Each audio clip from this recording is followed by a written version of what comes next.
இன்றே டவுன்லோட் செய்து உங்கள் ஃபேவரட் ஷோக்களை என்ஜாய் பண்ணுங்க. மாப்பிள்ளை வீடு எங்க இருக்குன்னு சொன்னா போய் பாப்போம்ல. சிலிண்டர்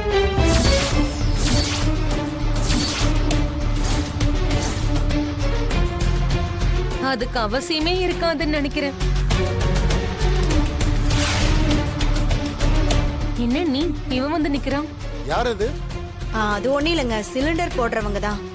ஓ ஏங்க அந்த காசு இருக்குல்ல, அதை எடுத்து கொடுங்க. சரி.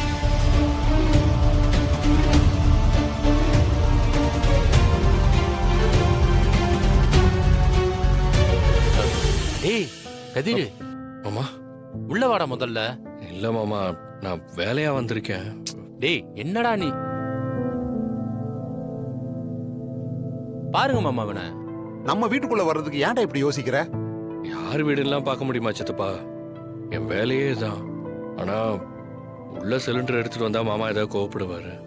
கொஞ்சம் தயக்கமா இருக்காதா, என்ன பண்றதுன்னு புரியல. என்ன அண்ணி இவங்க சிலிண்டர் போட வந்தவங்க கிட்ட போய் இவ்வளவு நேரம் பேசிட்டு இருக்காங்க?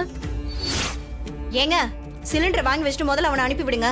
வீட்டுக்கு ஆளுங்களாம் வந்திருக்காங்கல்ல, இந்த நேரத்துல அவங்கிட்ட நின்னுட்டு அவனை உள்ள வந்து வச்சுட்டு போக சொல்லுங்க. மச்சான் நீங்க ஒரு நிமிஷம் இருங்க, பணத்தை உள்ள வைக்கிறேன். நீங்க இரு, நான் சிலிண்டர் கூட உள்ள வச்சு சித்தப்பா வேணாம் சித்தப்பா, அதெல்லாம் விடுங்க. அப்புறம் உங்க மேல கோவப்பட போறாரு. சொல்லுங்க மாமா. அதெல்லாம் பரவாயில்லடா மச்சான், நான் சமாளிச்சுக்கிறேன். அவர் பத்மா முன்னால உன்னை வேற அவமானப்படுத்துவாரு. சரியா? நீங்க இரு. பாத்து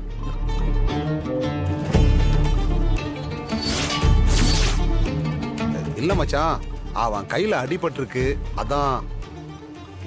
ஏங்க உங்களுக்கே உடம்பு முடியாது, இப்ப நீங்க எதுக்காக தூக்கிட்டு வந்தீங்க? அவன் வேலை அதானே, அவனை பேசாம வச்சுட்டு போக சொல்லுங்க. எனக்கு தெரியும், நீ உன் வேலையை பாரு.